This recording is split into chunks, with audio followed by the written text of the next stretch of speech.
Times of disaster, it is faith-based groups that provide the bulk of disaster recovery in coordination with FEMA. Here in Houston, Catholic Charities helping to lead the way in the aftermath of Harvey.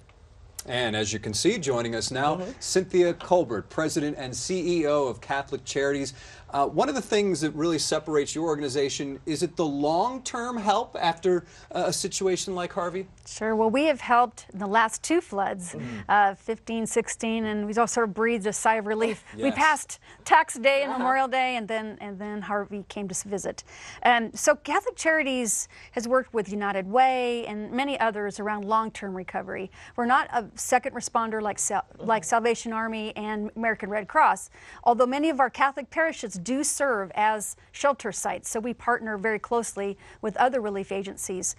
What we did this time, though, is we opened up a relief center Wednesday after the storm at our 2900 Louisiana Center, and the need was just so great, we thought it was important to do it. Then what we help is families recover for a long time, and we're actually still helping some families who suffered impact from the last flood. So this is a long-term recovery process. People have to get back to work. They've got to have a safe, stable place to live. They've got to get a car replaced, their children back to school, and to replace all the items they left. For some families, it'll be a shorter recovery time. Others will take a while. So Catholic Charities is there for the long, long road ahead.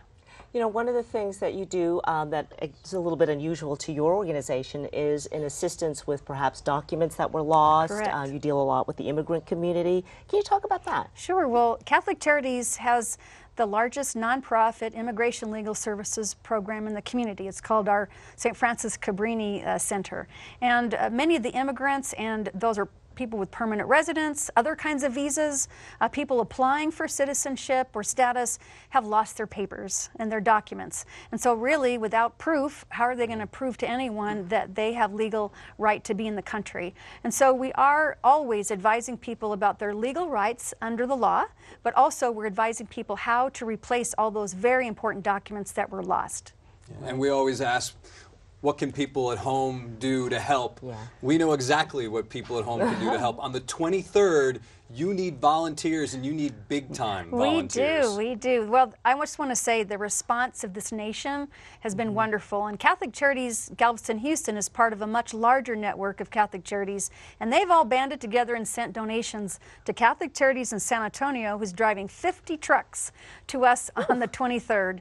And that's a big undertaking to unload them and then sort all the donations. And they're sending everything that people will need, and then we promise to share those wonderful donations with the community. Cynthia Colbert, President and CEO of Catholic Charities, thank you so much for joining us. And of course, we're going to be chatting with you on Facebook a little bit later. That's right. So tune in, as it were, for that. That'll start at 5 o'clock.